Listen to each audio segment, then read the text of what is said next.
Okay, तो 697 पे the first topic we have is, हमारे पास किस तरह से केस आ सकता है उस टॉपिक में से। We have a 65-year-old patient admitted in the medicine ward or HDU for the complaint of what? For the complaint of diverticulitis, यानी inflammation of intestine। फिलहाल सही है भाई। He is like on currently on the antibiotics and admitted for like 2 days. On the second day or the third day of the admission, patient started developing what? Patient started developing sudden dyspnea, increase in respiratory rate। ठीक है भाई। और patient जो है वो ट्रेकीपीनिया भी हो रही है, रेस्पिरेटरी रेट बढ़ा रहा है, and patient is also having increase pulse and decrease blood pressure. जब हमने पेशेंट की सेचुरेशन मेजर की मजहर, तो पेशेंट इज करंटली, हमने ऑक्सीजन पे भी लगा दिया पेशेंट को, नॉर्मल फ्लो वाली जो ऑक्सीजन होती है, और हमने पेशेंट की सेचुरेशन चेक की, दैट इज इट्स स्टिल 87। सही है, और वो आहिस्ता आहिस्ता ड्रॉप होती जा रही है। जब हमने चेस्ट एक्सरे किया इस पेशेंट का, तो we are seeing ground glass appearance या bilateral opacities diffuse throughout the lung along with pulmonary edema।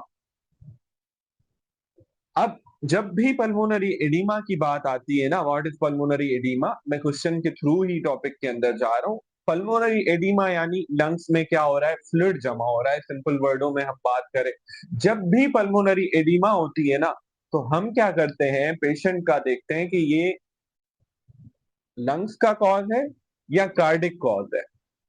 ठीक है, तो हमने इस पेशेंट का क्या किया, पल्मोनरी कैपिलरी वेज प्रेशर किया, तो वो नॉर्मल आ रहा है। What is the most likely diagnosis? Why pulmonary capillary wedge pressure is normal? What are the causes of this condition? How this condition can be managed? At the end of this lecture, ये सब चीजें आप लोगों को आनी चाहिए। अब क्या चीजें हैं भाई? सबसे पहले भाई, this is the typical case of what? Respiratory distress syndrome.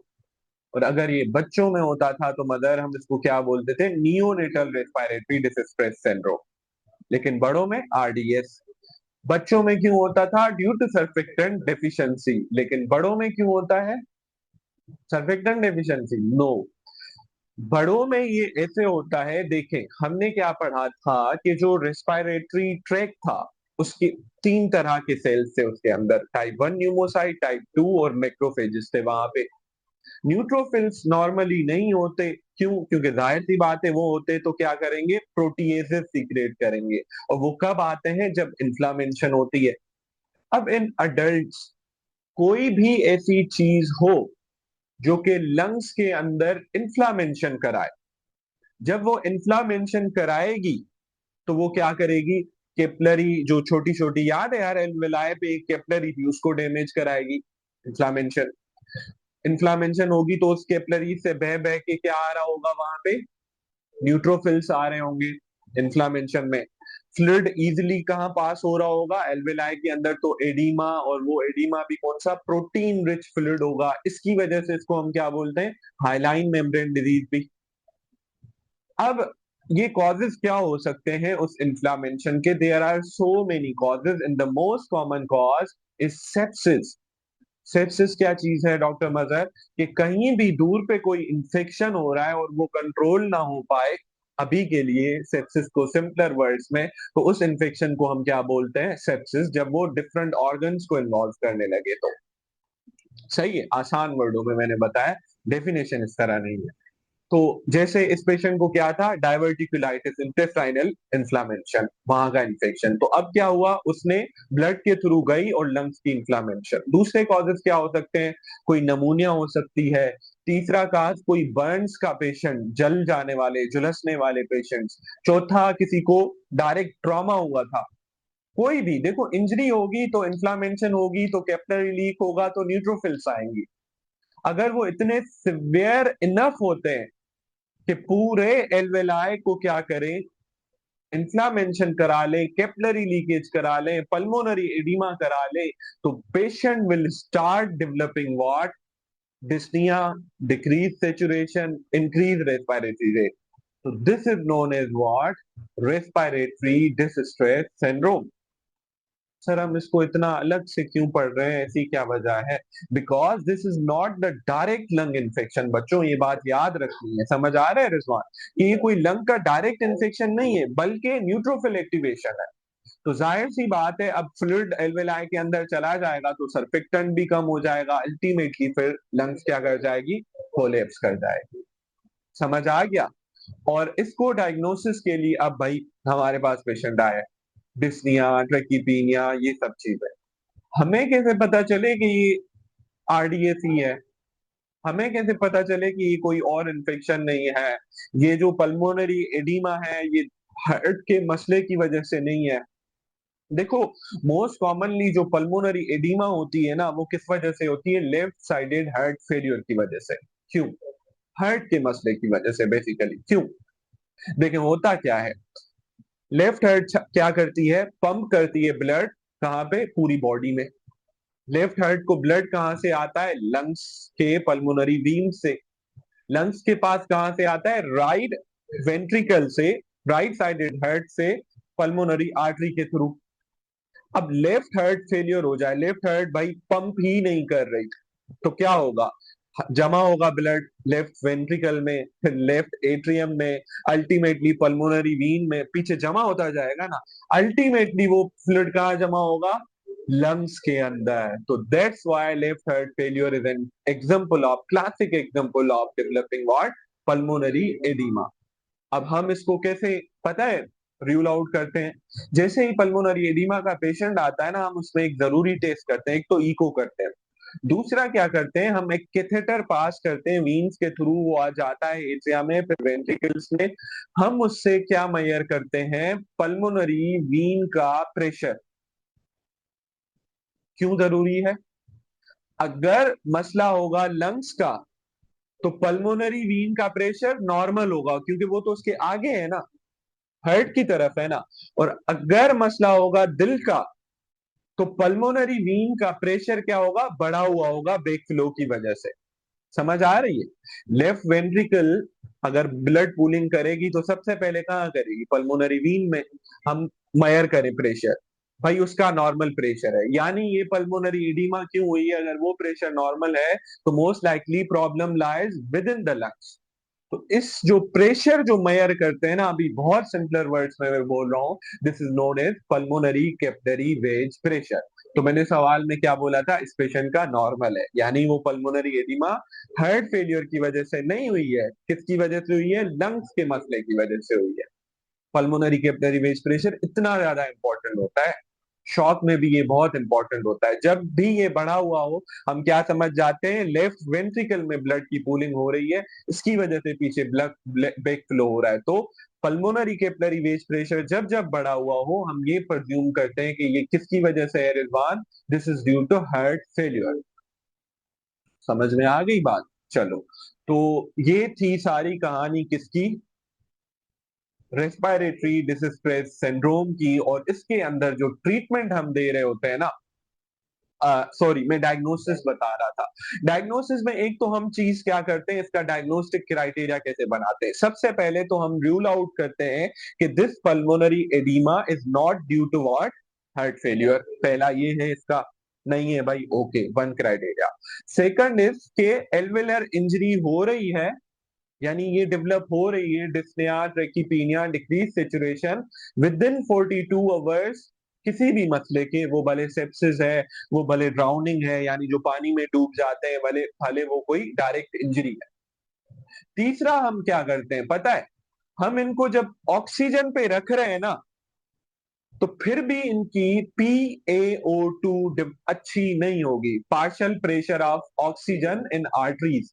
यानी मिसाल के तौर पे हमने इनको क्या रखा होगा? 50% ऑफ द ऑक्सीजन पे, सही है, लेकिन इनकी सेचुरेशन फिर भी कितनी होगी? 60, 70, 50 तक रहेगी। यानी जब हम रेशो निकालेंगे 60% ऑक्सीजन डिवाइडेड बाय 50, 0.5, तो ये आता है अराउंड 120। तो ये 300 से हमेशा कम ही रहेगा। कहने का मकसद ये क्या बताना चाह रहा है, जब हम इनको नॉर्मल ऑक्सीजन थेरेपी पे रखेंगे ना, इनकी सेचुरेशन इंप्रूव नहीं होती है। क्यों नहीं होती है? एल्वेलर कोलैप्स हो चुका है, फ्लूइड भरा हुआ है, इस वजह से। तो इनके लिए हमें एक स्पेशलाइज्ड फॉर्म ऑफ रेस्पिरेशन चाहिए होता है, which is known as PEEP, positive and expiratory pressure ventilation. उसका क्या मकसद होता है पता है?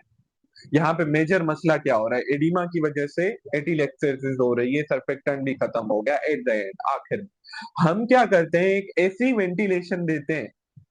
नॉर्मली क्या होता है, जब हम इंस्पायर किया तो इन्फ्लेट हुए, एक्सपायर किया तो वो बंद हुए, लेकिन अगर किसी का सर्फेक्टेंट खत्म हुआ है तो वो कोलेप्स हो जाएंगे। हम पॉजिटिव एंड एक्सपायरेटरी प्रेशर वाली वेंटिलेशन में क्या करते हैं, ये जो एंड में थोड़ा सा एक्सपायरेटरी वॉल्यूम लंग्स में रखते हैं। At the end of expiration हम इन पेशेंट्स में क्या रखते हैं, एक छोटा सा प्रेशर रखते हैं, which prevents the collapse of the lungs. So that is known as PEEP, or this is used in the treatment of what? This respiratory distress syndrome. Also, ये pulmonary edema के लिए भी helpful होता है। समझ में आ गई? पीप क्या होती है, पॉजिटिव एंड एक्सपायरेटरी प्रेशर। तो इसके अंदर द मोस्ट थिंग जो टेस्ट होती है, वो यू शुड नो कि क्या होते हैं, न्यूट्रोफिल रिक्रूटमेंट होती है, secondary to some inflammation which can be sepsis, which can be pancreatitis, which can be drowning, which can be burns, which can be trauma to the chest। और VQ mismatch तो होगा ही होगा, ये तो अब आपको पता ही होगा कि जितनी एयर वो ले रहा है उतनी जा नहीं रही है ब्लड में। ठीक है भाई, that is all about acute respiratory distress syndrome. और अगर आप चेस्ट एक्सरे देखेंगे तो आपको क्या वही वो वाला एनआरडीएस वाला, एक तो बायोप्सी देंगे तो हाइलाइन प्रोटीन रिच फ्लूइड मिलेगा आपको, और अगर एक्सरे देखेंगे तो हेवी इन्फिल्ट्रेट मिलेंगे और हेवी एडिमा भी मिलेगी। That's it. अब हम आते हैं हमारी नेक्स्ट टॉपिक पे, which is sleep apnoea. Sleep apnoea क्या चीज है मजर? इसके अंदर भी सबसे ज्यादा टेस्ट किया जाता है ऑब्स्ट्रक्टिव स्लीप एपनिया। ये इतना कॉमन होता है हमारे यहाँ, लेकिन इतनी कोई जान नहीं है, इतनी कोई नॉलेज नहीं है, तो इसकी वजह से इतना ज्यादा ध्यान नहीं दिया जाता है इस पे। What is sleep apnoea?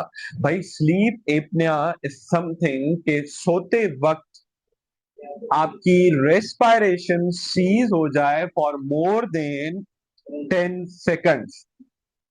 क्या आप सो रहे हो, रेस्पिरेशन बंद 10 सेकंड्स के लिए, क्या होगा उससे? सांस लेने में तकलीफ होगी, या अब आप डॉक्टर हो सर, क्या होगा? आपने क्या बोला?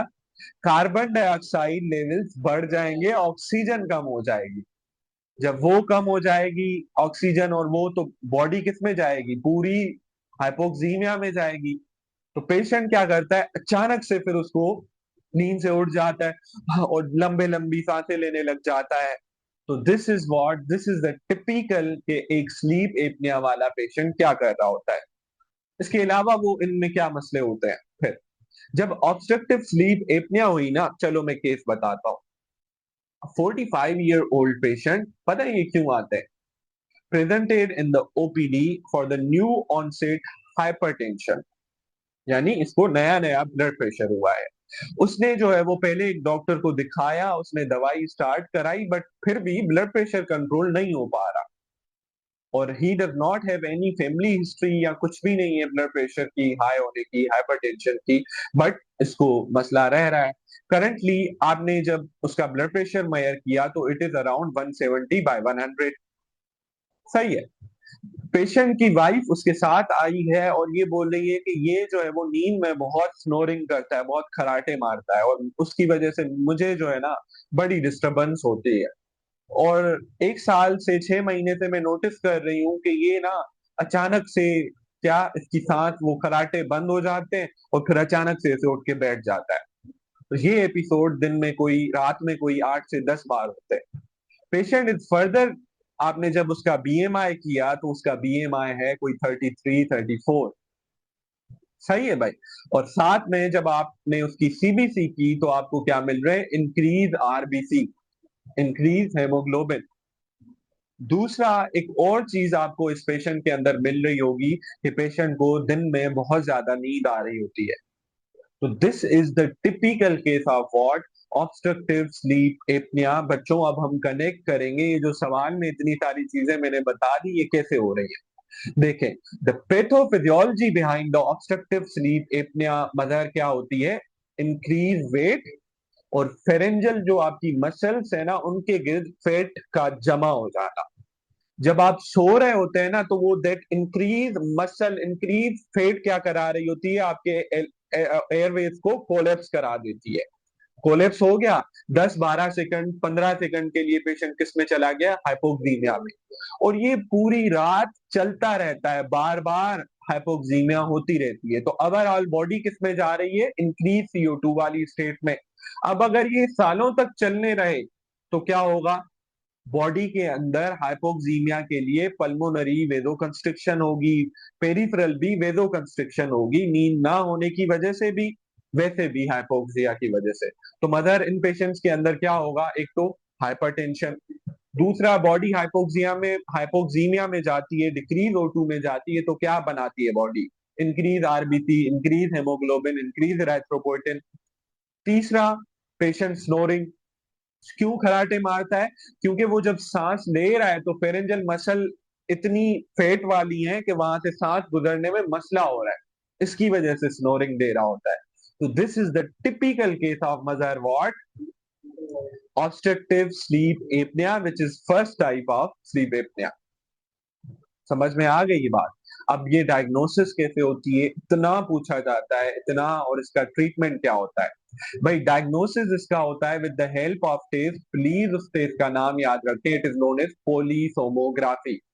पोलीसोमोग्राफी के अंदर क्या करते हैं हम? पूरी रात वो घर पे आते हैं, लैब वाले आपके जो भी पेशेंट होता है उसका सेटअप करके जाते हैं, पूरी रात उसका रेस्पिरेटरी पैटर्न, सेचुरेशन और सब चीजें मेजर होती है। और इसका ट्रीटमेंट क्या है? इसका फर्स्ट लाइन ट्रीटमेंट है वेट लॉस। क्यों? मसला क्या था? वो फेट कम होगी तो कुछ बेहतर होगा, उससे भी ठीक नहीं हो रहा तो फेरेंजल सर्जरीज होती है, उससे भी ठीक नहीं हो रहा तो सबसे ज्यादा जो इसका सक्सेसफुल ट्रीटमेंट है वो क्या है? किसी को पता है? दैट इज नोन एज सी पेप। कुछ पेशेंट्स को आपने देखा है, वो एक मास्क लगता है और बहुत प्रेशर से ऐसे ऑक्सीजन जा रही होती है। That is known as what? CPAP. मैं वो पिक्चर दिखा देता हूं, अभी यहाँ पे आदान हो रही है, मैं छोटा सा ब्रेक दे रहा हूं।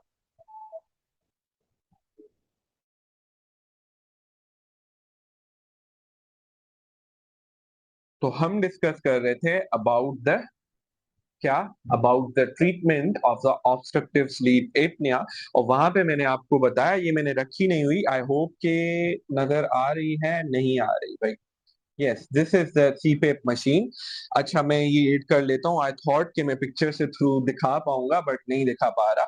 तो सीपेप मशीन क्या होती है? एक ऐसे एक डिवाइस होती है, वो किसी भी सॉकेट के साथ कनेक्ट होती है, एंड उसका एक मास्क होता है, वो और वो एक स्प्लिंट के थ्रू मास्क, जो मास्क होता है उसको जोर से इसे बंद करते हैं। ये आप तकरीबन कभी कभी HDU पे भी देख रहे होते हैं, और HDU के पेशेंट्स में, या जो नॉर्मल एयर फ्लो पे नहीं हो पाते ना, ये जो मैंने बोला था ना कि increase positive and expiratory pressure जो बढ़ाते हैं इन किसके पेशेंट में? रेस्पिरेटरी डिस्ट्रेस सिंड्रोम के पेशेंट में। वो भी किसकी वजह से हो रहा होता है? इन्हीं ये सीपेप मशीन के थ्रू या बायपेप के थ्रू दे रहे होते हैं। खैर वो अलग टॉपिक्स हैं। बहरहाल सीपेप मशीन घरों में भी यूज होती है in what? Obstructive sleep apnea वाले पेशेंट्स में। अब ये सीपेप करती क्या है? This is known as continuous positive airway pressure. यानी वो क्या करती है? कंटिन्यूअसली एक प्रेशर जनरेट करती है, जिसके थ्रू क्या?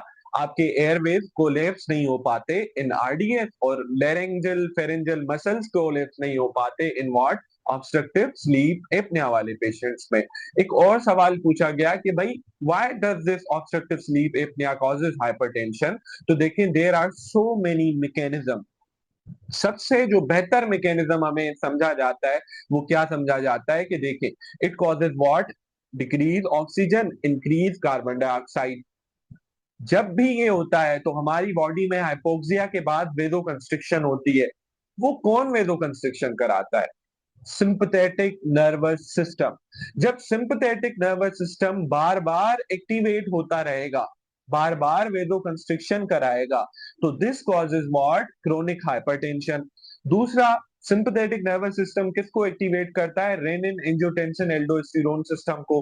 तो रेनिन बढ़ा हुआ होगा, एंजियोटेंसिन 2 बढ़ा हुआ होगा, सिंपथेटिक टोन बढ़ी हुई होगी, अल्टीमेटली क्रोनिकली वो क्या करेगा? एंडोथेलियल डिसफंक्शन कराएगा।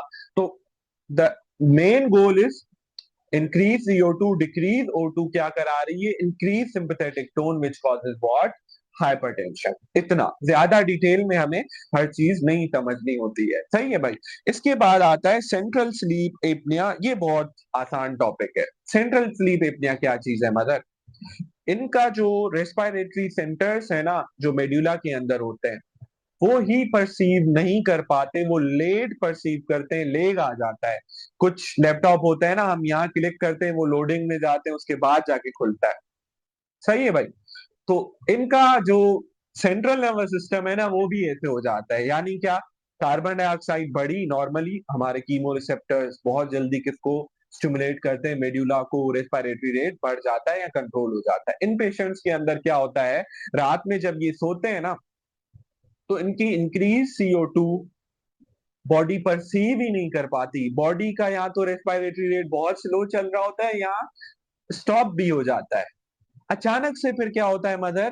ब्रेन ने देखा, ओ ये तो CO2 कोई 60 पे पहुंच गई, चलो जल्दी जल्दी से फिर इनकी रेस्पिरेशन तेज तेज शुरू करा देता है। तो इनकी पूरी रेस्पिरेशन कौन से फेजेस में चल रही होती है? स्टॉप, देन जल्दी जल्दी जल्दी जल्दी, देन स्टॉप, देन जल्दी जल्दी। ऐसे एक ग्राफ बन जाता है जिसको हम बोलते हैं काइन स्ट्रोक ब्रीथिंग। ठीक है भाई। इनके रेस्पिरेटरी पैटर्न को क्या बोला जाता है? That is known as Cheyne stroke breathing. यानी क्या हो रहा है? Oscillation between apnea and hyper hyper hyper apnea. सही है। यानी रुक रही है सांस, फिर तेज, फिर रुक रही है, फिर तेज। That is known as what, Cheyne stroke breathing. और ये किन में हो रहा होता है? कंजेस्टिव हार्ट फेल्यूर में, COPD वाले पेशेंट्स में। इसके अलावा जो सिडेटिव्स पे पेशेंट होते हैं, जो न्यूरोनल इनहिबिटर वाली दवाइयों पे होते हैं, ओपोइड वाले पेशेंट्स होते हैं, उनके अंदर होता है। And then last we have is obesity hypoventilation syndrome. और ये किन के अंदर हो रहा होता है? इनके ना, हमने पढ़ा था ना शुरू में, रेस्ट्रिक्टिव लंग डिजीज कौन कराता था? ओबेसिटी। यानी रेस्पिरेशन बहुत क्या हो जाती है? कंप्रोमाइज हो जाती है। तो दिस इज व्हाट के ओबेसिटी हाइपोवेंटिलेशन सिंड्रोम वाले पेशेंट्स में भी क्रोनिकली कार्बन डाइऑक्साइड बढ़ी होती है। ठीक है। तो अब आप इसको रीड दे दें। आई होप कि आपको ये टॉपिक समझ आ गया होगा। Specially I want you guys कि आपको ऑब्स्ट्रक्टिव स्लीप एपनिया तो जरूर आना चाहिए, और उसका ट्रीटमेंट और उसका डायग्नोसिस कैसे कर रहे हैं? With the help of polysomnography. Treatment क्या है? Weight loss and CPAP। ठीक है भाई। और कंप्लेन क्या होती है? Snoring, night time awakening, day time sleep, hypertension and polycythaemia. यानी पॉलीसाइथीमिया का क्या मतलब है? Increase haemoglobin and RBCs। अब आप लोग खुद इसको रीड दे दें। और उसको समझने से पहले आपको एक चीज जरूर पता होनी चाहिए। टॉपिक क्या है हमारा? Pulmonary hypertension. ठीक है भाई। सबसे पहले हमें ये बात जरूर पता होनी चाहिए कि हाइपरटेंशन क्या होता है। That is increase mean arterial pressure. जैसे हमारा पेरिफेरली हम देखते हैं, मेजर करते हैं, तो वो किस तरह से होता है कि भाई 120 130 से ज्यादा और 90 से ज्यादा हो diastolic pressure. That is known as what, hypertension. Ultimately वो हाइपरटेंशन जब बहुत अरसे तक रहता है, वेजो कंस्ट्रिक्शन रहती है, वेसल डैमेज रहता है, तो वो क्या कराता है? एथेरोस्क्लेरोसिस एंड वेसल्स डैमेज करा रहा होता है ना। हाइपरटेंशन के बाद क्या होती है? एथेरोस्क्लेरोसिस डेवलप होती है, फिर ये MI वगैरह, ये जो स्कीमिया होती है, ये सब चीजें डेवलप हो रही होती है, क्लॉट बन रहे होता है। तो हो क्या रहा होता है? बेसिकली क्या हुआ? Vessel constriction, then atherosclerosis, then damage to the vessels. Ultimately वो जब बहुत ज्यादा हो जाता है, तो लेफ्ट वेंट्रिकल्स को क्या करना होता है? उस रेजिस्टेंस के अंदर पंप जब वो करती हैं, तो वो क्या हो जाती है? लेफ्ट वेंट्रिकल्स की हाइपरट्रॉफी। ऐसा ही होता है ना। फिर लेफ्ट वेंट्रिकल की हाइपरट्रॉफी एक हद तक होती है, एक हद जब खत्म हो जाती है तो वो क्या हो जाती है, left ventricular heart failure develop होता है।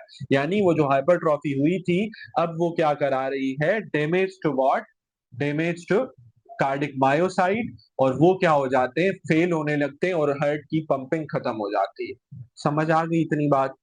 तो यही सब अगर कहां पर हो, पल्मोनरी वेसल्स में हो, यानी क्या हो, पल्मोनरी वेसल्स की वेजो कंस्ट्रिक्शन हो, तो क्या डेवलप होगा, पल्मोनरी हाइपरटेंशन, जो कि नॉर्मली कितना होता है, 10 से 15 mmHg पल्मोनरी प्रेशर होता है। अगर वो 20 से बढ़ जाए तो हम उसको क्या बोलते हैं, that is known as what, pulmonary hypertension. और उसके अंदर क्या हो रहा होता है, there is vasoconstriction of the pulmonary vessels, तभी तो हाइपरटेंशन हो रहा है ना।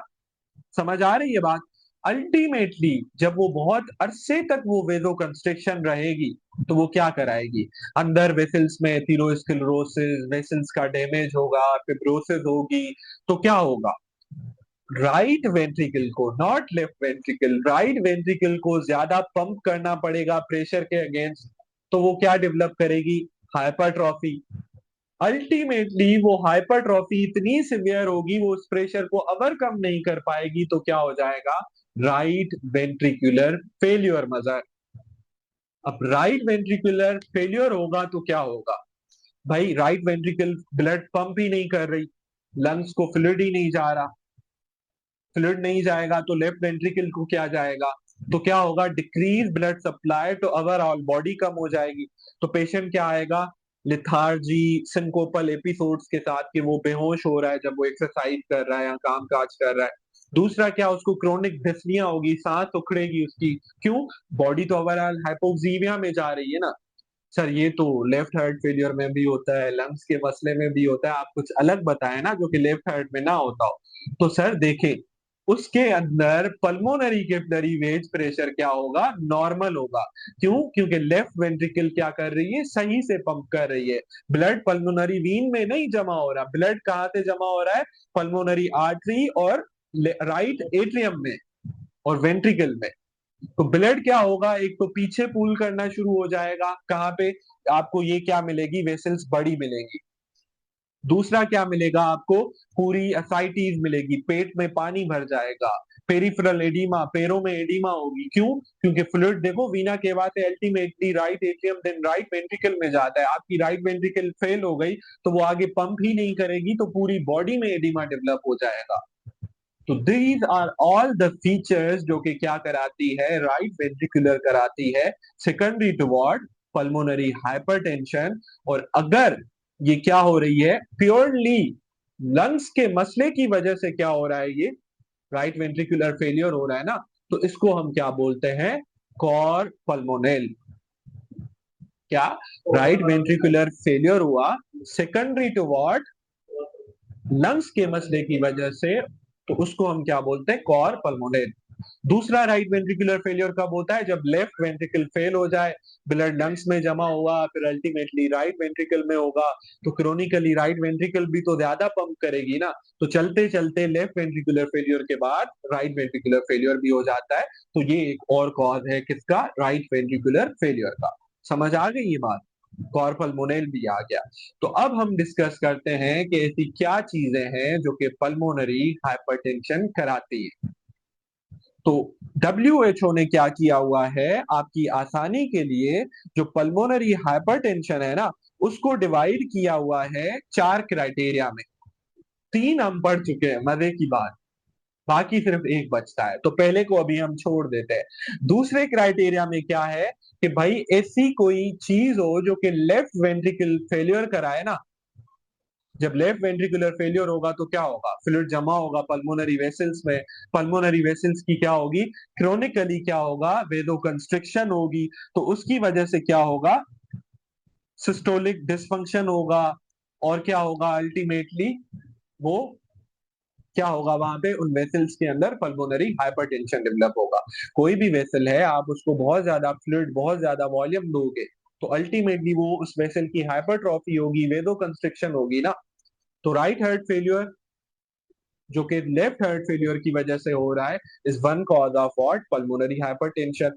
दूसरा आप मुझे बताओ, मैंने एक बताया था कितनी बार, वो तीसरी बार पूछ रहा हूं मैं, कि जब हाइपोक्सिया होती है एट हाई एल्टीट्यूड, तो क्रोनिकली उनमें क्या होती थी mother? Pulmonary वेदोकंस्ट्रिक्शन।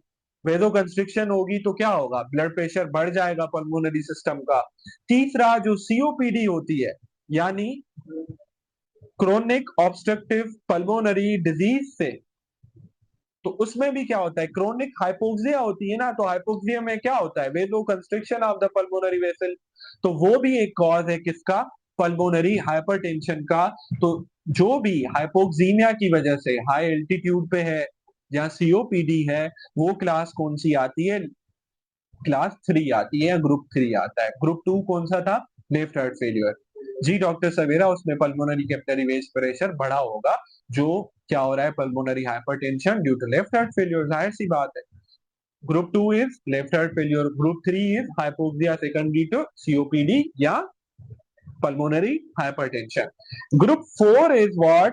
Group 4 is chronic thromboembolic event हो रहे हैं, एंड ग्रुप 5 इज व्हाट? कि कोई क्रोनिक इन्फेक्शन हो रहे हैं एक पेशेंट को बार बार, जिसकी वजह से हाइपोक्सिया हो रही है, और उसकी क्या हो रही है? वेदोकंस्ट्रिक्शन।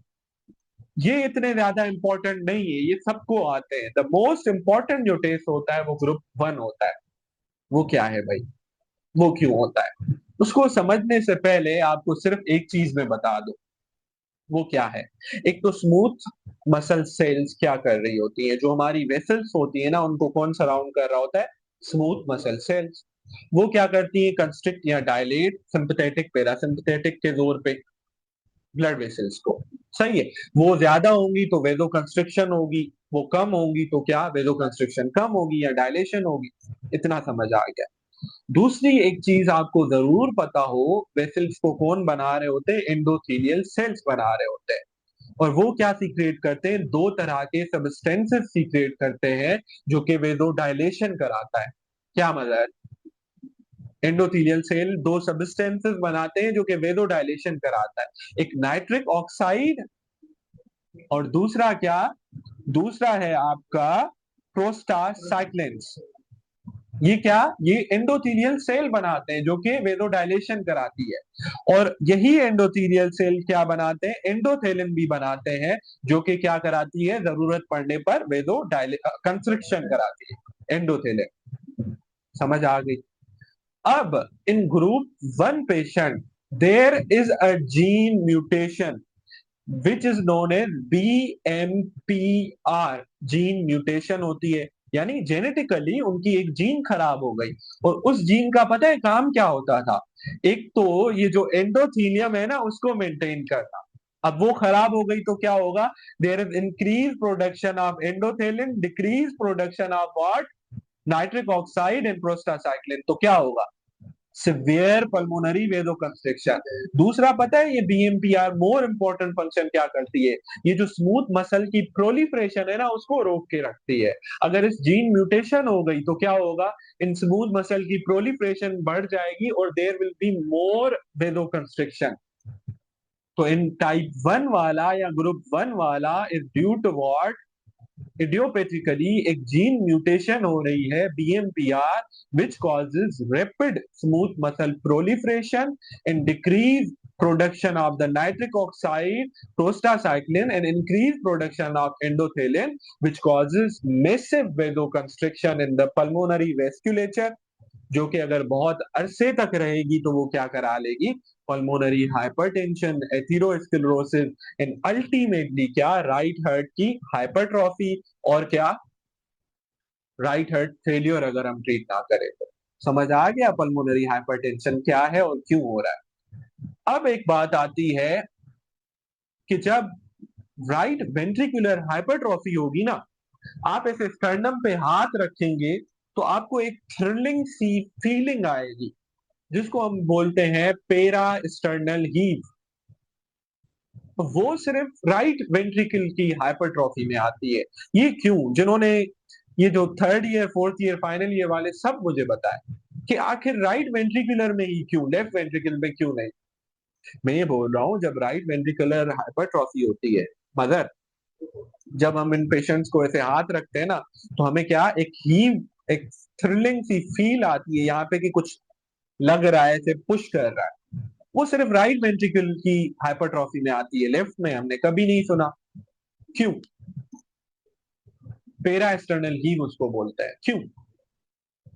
क्योंकि जो हार्ट का नॉर्मल स्ट्रक्चर है, शाबाश डॉक्टर सोबिया, उसके अंदर क्या होती है, जो आपकी ये स्टर्नम है ना, मिसाल के तौर पे दिस इज द स्टर्नम, जो सबसे इंटीरियर हार्ट का स्ट्रक्चर होता है वो कौन सा होता है?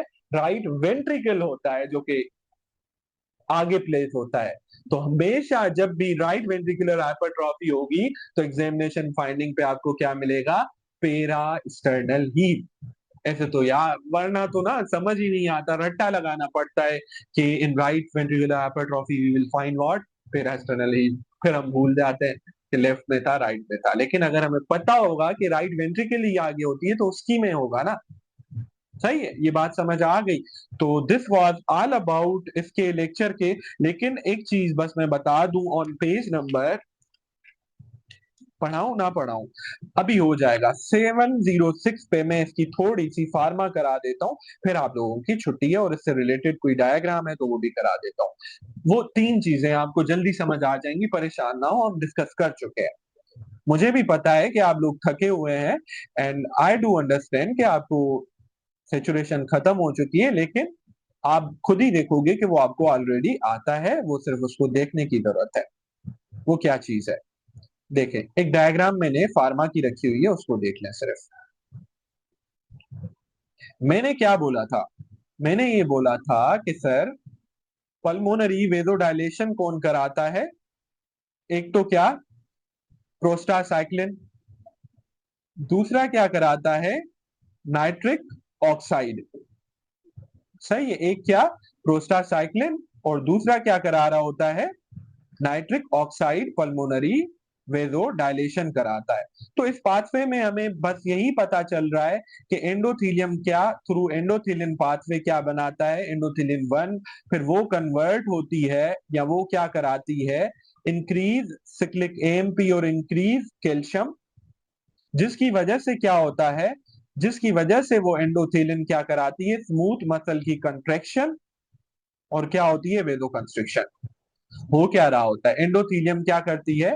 प्रो एंडोथेलिन सिक्रेट करती है, वो कन्वर्ट होता है एंडोथेलिन 1 में, और एंडोथेलिन 1 एंडोथेलिन रिसेप्टर पे जाके क्या करती है? इन स्मूथ मसल पे ये रिसेप्टर होता है, और वो कैल्शियम की क्वांटिटी बढ़ाता है, जिसकी वजह से क्या होती है? स्मूथ मसल कॉन्ट्रेक्शन, तो वेदो कंस्ट्रिक्टर। तो हम एक दवाई यूज करते हैं which is known as endothelin receptor antagonist, यानी वो इस रिसेप्टर को जाके ब्लॉक कर देगी कि एंडोथेलिन यहाँ पे काम ना कर पाए। तो वो क्या करेगी? जब एंडोथेलिन काम नहीं कर पाएगा तो वो क्या करेगी दवाई? वेजोडाइलेशन। तो दैट दवाई is use in the treatment of what? Pulmonary hypertension. और उसका एग्जाम्पल क्या है? उसका एग्जाम्पल है बोजेंटान। ठीक ठीक है भाई, वो क्या है? एंडोथेलिन रिसेप्टर एंटागोनिस्ट। अब हमारे पास दो और दवाइयां होती हैं, वो क्या करती है? ये नाइट्रिक ऑक्साइड का पाथवे देखें, ये एल आर्जिनिन एक क्या होता है हमारा?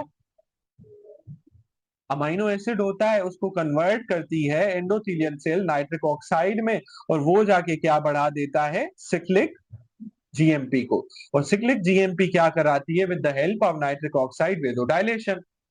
तो हम क्या कुछ ऐसी दवाइयां दे रहे होते हैं जिनका नाम है PDE5 इनहिबिटर्स, जो कि क्या कराती हैं? इस सिक्लिक एमपी जीएमपी को बढ़ाती हैं, और उसको बढ़ाने की वजह से क्या? नाइट्रिक ऑक्साइड भी बढ़ा रहता है और सिक्लिक जीएमपी बढ़ी रहती है। तो that causes what? Increase vasodilation.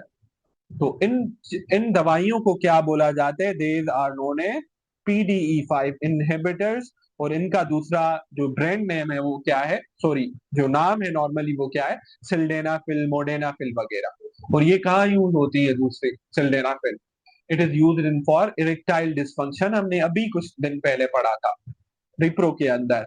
तो हमने ये भी पढ़ा था कि कोई पेशेंट जो कि ऑलरेडी ये दवाई ले रहा होता है तो उसको हम नाइट्रेट कभी भी नहीं देते, नाइट्रोग्लाइसरिन वगैरह। क्यों? क्योंकि देखो, नाइट्रेट भी क्या कर रहा है? सिक्लिक जीएमपी को बढ़ा रहा है। हमने दो एक ही दवाइयां दे दी। तो अगर कोई पेशेंट ऑलरेडी सिल्डेनाफिल पे है, उसको हमने नाइट्रेट दे दी, तो उसकी बॉडी में मेसिव वेजोडाइलेशन हो जाएगी और वो सिवियर हाइपोटेंशन में चला जाएगा। या अगर कोई पेशेंट ऑलरेडी क्या है, नाइट्रेट्स पे है, एंजाइना की थेरेपी पे है, उसको हमने क्या दे दिया, सिल्डेनाफिल दे दिया, तो क्या होगा, वो भी मैसिव हाइपोटेंशन के अंदर जाएगा, शॉक के अंदर चला जाएगा। Last drug we have is arachidonic acid. क्या होता है, कन्वर्ट होता है जब प्रोस्टासाइक्लिन में, और वो प्रोस्टासाइक्लिन क्या करती है, वो भी सिक्लिक एएमपी को बढ़ाती है और वो क्या कराती है, वेजोडाइलेशन। तो हमारे पास कुछ दवाइयां होती हैं जो कि प्रोस्टासाइक्लिन की तरह ही काम करती है, जिनको हम प्रोस्टासाइक्लिन एनालॉग बोलते हैं। एंड दैट दवाई is known as what, that दवाई इज नोन एज इलोप्रोस्ट के नाम से आती है। और इसका साइड इफेक्ट आपको पता हो, ये जॉ पेन कराती है बस। और जो बोनेस्टान थी ना, बोजेंटान, बल्कि बोनेस्टान नहीं, बोजेंटान, वो हेपाटोटॉक्सिक दवाई है। वो क्या थी, एंडोथिलिन रिसेप्टर एंटागोनिस्ट। समझ आ गई। तो पल्मोनरी हाइपरटेंशन के अंदर we have three classes of drugs. One is what, one is endothelin receptor antagonist, जिसका नाम क्या है, बोजेंटान। एंडोथिलिन क्या कराता है, वेजोकंस्ट्रिक्शन, उसके रिसेप्टर को रोक दिया तो वेजोडाइलेशन। उसका साइड इफेक्ट मेजर क्या है, हेपाटोटॉक्सिसिटी। नाम क्या है, बोजेंटान। दूसरी क्या ड्रग पड़ी जो कि नाइट्रिक ऑक्साइड और सिक्लिक जीएमपी को बढ़ाती है, जिनका नाम क्या है, पीडीई5 इनहिबिटर्स, और उनका नाम क्या है, सिल्डेनाफिल। और वो कहाँ पे यूज होती है, दूसरी इरेक्टाइल डिस्फंक्शन में। इनको किसके साथ अवॉइड किया जाता है, नाइट्रेट के साथ। वो क्या करती है, सिक्लिक जीएमपी को वो भी बढ़ाती है। तो that can lead to what, massive hypotension. सही है। द थर्ड दवाई we have is prostacyclin analogue. वो क्या करती है, सिक्लिक एमपी को बढ़ाती है। वो क्या करती है, वेजोडाइलेशन कराती है। उसका एग्जांपल क्या है, ये क्या था एग्जांपल, इलोप्रोस्ट। और इनका साइड इफेक्ट क्या है, फ्लशिंग एंड जॉ पेन। ठीक है। So this was all about today's lecture. Tomorrow will be the last lecture of the respiratory module. Thank you so much everyone for joining and listening.